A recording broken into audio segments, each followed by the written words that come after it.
knowing who I am, my own definition of myself, not the labels and titles that have been placed upon me.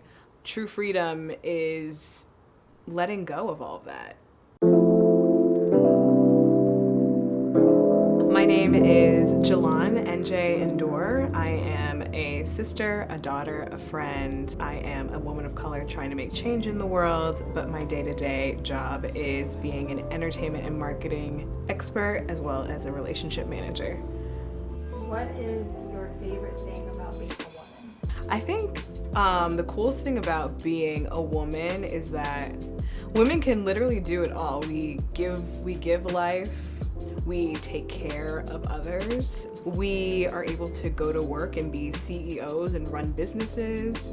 I look at like my mom and my aunts and just incredible women around me, and I think back to my childhood of them going to work from 9 to 5, getting off, going to the grocery store, coming home, making dinner, making sure everybody's homework was done, doing the laundry, straightening up the house.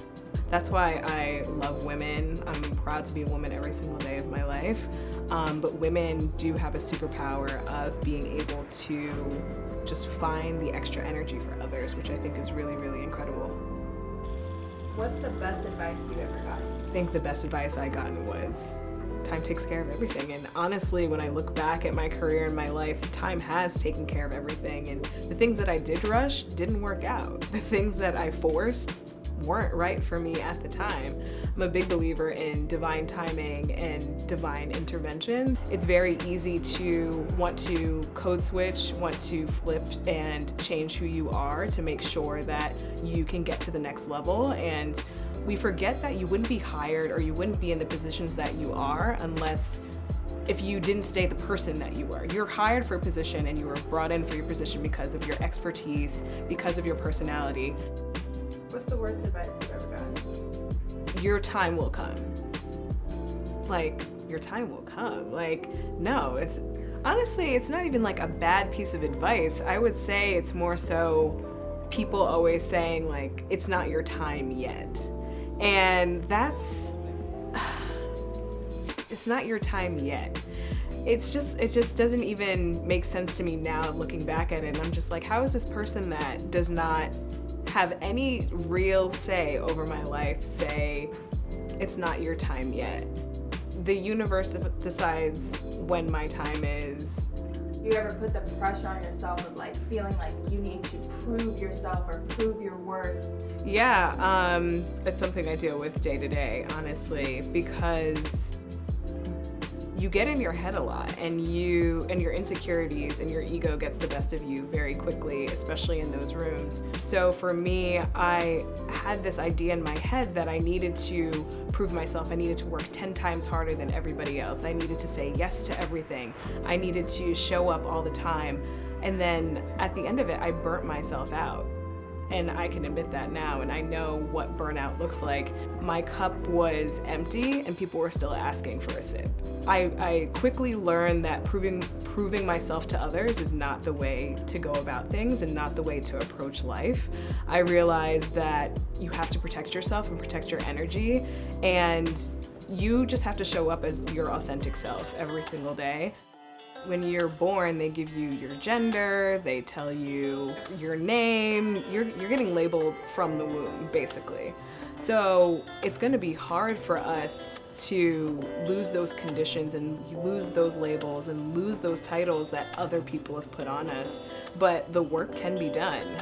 I think it's a matter of saying to yourself, those are perceptions and projections, but they're not definitions of who I am. They're words, they're labels, they're not even tangible things, but we put so much pressure on ourselves to adhere to all of that. I came into that in the past year and I said to myself, that's other people's perceptions, thoughts, feelings, actions, words.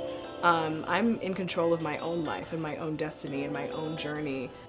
How and when did you find your voice in terms of speaking up for yourself, your worth, and what you feel you deserve? I really discovered my voice in post-George Floyd summer of 2020, was it?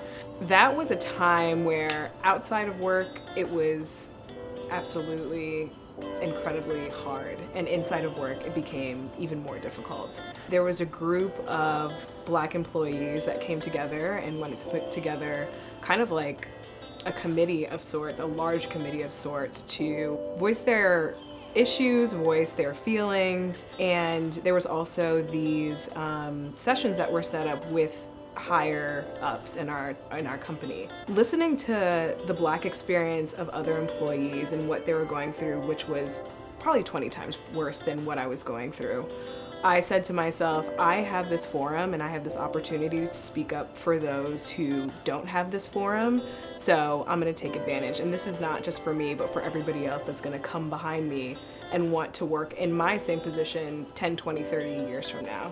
So I spoke up in that meeting, and so many people reached out to me and said, wow, NJ, that was incredible. I can't believe you spoke up like that. You've never spoken up like that. I'm so proud of you. You found your voice. And I said to myself, whoa, I didn't even know that I had that. And I had lost that working in corporate America for so long and being told that your ideas didn't matter, being told that your project didn't make sense at the time, being told that that promotion wasn't for you. And in those moments, in post-George Floyd America, I was like, no, I have to do my part.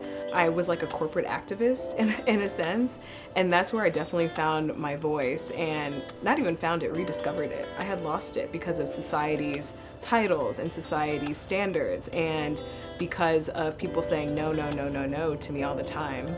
And then as a result, kind of when I went into meetings and on conference calls, I said to myself, if I can speak up there, I can speak up literally anywhere. I did not that I didn't care, it's just that there was a sense of freedom, like the sense of the shackles have kind of like fallen off, and I was able to just come into the person that I always knew that I was, but it was caged up for so long because of what people had placed upon me.